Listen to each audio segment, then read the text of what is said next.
What is up, enthusiasts? It is Cedar Flags here, and welcome back to another one of my videos. Today, we are going to be talking about one of the best companies in the amusement industry, and one of the most innovative in recent years. We are going to be talking about Mack Rides. Located in Germany, this company continues to be innovative in the coaster industry, and shape theme parks all across the world. But just recently, they revealed an even newer model that would capture the excitement of thrill seekers everywhere. And this is the Mack Rides Stryker coaster. In 2024, they opened their first Stryker coaster ever. This is Voltron at Europa Park. And looking at this ride alone, this ride features so much, and it shows what Mack Rides and the Stryker model can do. And seeing this ride go in the off-ride videos, it just seems like there's so many possibilities for this ride model to go anywhere all across the world.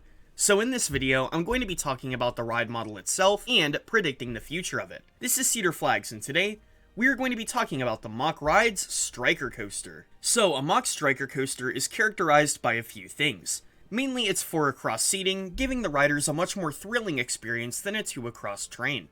If you're sitting on the outer seats, you're not going to have a floor most of the ride, which will give you an amazing experience as well. Some of the whippy transitions and elements will also provide some thrill, and the trains themselves are designed to combat these very compact elements. So you can make even more forceful elements with a good capacity of 4 riders per row. And those forceful elements I keep mentioning, well, that's going to add so much to the thrill factor. They added even new elements that Mack Rides hasn't seen, and I truly believe that this ride model will be, if it's not already, a game changer in the industry. So let's look at the first Stryker to come out in more depth. This is Voltron at Europa Park. Now Europa Park is owned by Mack Rides, so they decided to build the prototype here. And it really shows off what this ride could do. It has a beyond vertical launch, a turntable, a swing launch, a backward spike, very unique airtime hills including an outward banked moment, and a variety of inversions. Every single element seems to blend in with the next, and all of the elements on this ride look like they provide something. But this is not the end of the Mack Stryker coaster, as there is a second one being built right now in Austria. This is Helios coming to Phantasiana, which is replacing their Wild Train model. Now, this ride will feature multiple inversions and airtime moments, just like the one at Europa, but this one also shares a lot of characteristics with the Big Dipper coaster. It has a lift hill, and like I said, a very compact layout, but with that being said, this ride will provide more Stryker-like elements as opposed to the Big Dippers. So, can more of these coasters be built? Well, let's get into the part of the video where we talk about what parks could be receiving a Mack Stryker. So, I'm gonna say this right now, this coaster is very unpredictable and can truly go anywhere. This ride could do just about anything, it could vary in size, it could really appeal to anyone looking for a thrilling launch coaster. But let's start off with a big example. This is Six Flags Great Adventure in Jackson, New Jersey. Now, this park has been at the height of coaster news lately because they've removed a lot of rides in the last year. But they're advertising a brand new ride to open up in 2026, a thrilling multi-launch. And on top of Flash opening up in 2025, this is going to be a great 2 when it comes to launch coasters at the park. But we still don't know what this launch coaster is going to be. Could it be a Mack Rides Stryker coaster? Well, I think that would be a great fit.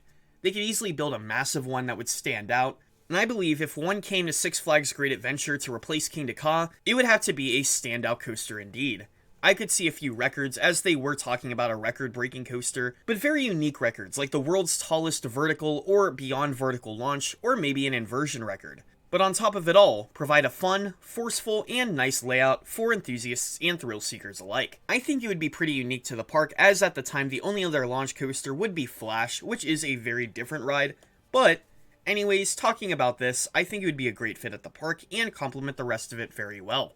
For our next park, we have Six Flags Magic Mountain in Valencia, California. Another Six Flags park teasing another new ride. A lot of parks are advertising new rides, but this time, they said it's going to be a first of its kind in the United States, and this would be the first of its kind in the US. As like I said, the only one currently operating is in Germany, and they're building another one in Austria. So that would be a great advertising standpoint. You could advertise it by its unique elements and show off that it has elements that most rides wouldn't have. For the next park, we are going back to Six Flags again to talk about Kings Island, a former Cedar Fair property. Now, this park is also adding something in 2026, but they say it's going to be a family thrill, so I don't think that a Stryker coaster is going to qualify for a family thrill. I think if they got a Stryker, it would be a full-on thrill. So let's say they get the family launch coaster, and then they get a Stryker. I think after a family thrill, that would be the single greatest fit at this park. It would provide those elements I said earlier, and would provide a thrilling launch coaster that would be different enough from Flight of Fear, considering it would probably be outdoors, and provide a lot more modern elements like airtime hills low to the ground and hang time filled inversions. For the next spot, we are going to look at Hirshend parks. Now, this really goes for any Hirshend park. We're looking at mainly parks like Dollywood, Silver Dollar City, Kentucky Kingdom, Wild Adventures, etc. I think that a Mack Stryker coaster would be good at some of these parks because it loves innovating their rides. I think that this would be a standout coaster and would make these parks even better. Now for the next one, we are going to look at Merlin Parks. This is a park chain all around the world, but mainly known for parks in Europe like Alton Towers, Thorpe Park, Haida Park, and Gardaland.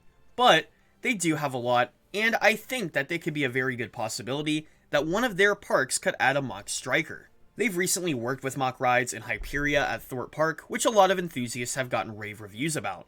And a thrilling multi-launch coaster that has several airtime moments and backwards moments even, well, I think that would work very well at most of these parks and provide an experience that is unlike many others at the park. Finally, I want to talk about other parks. Now, like I said at the beginning of the video, this ride could really go anywhere. It varies so much in size and style.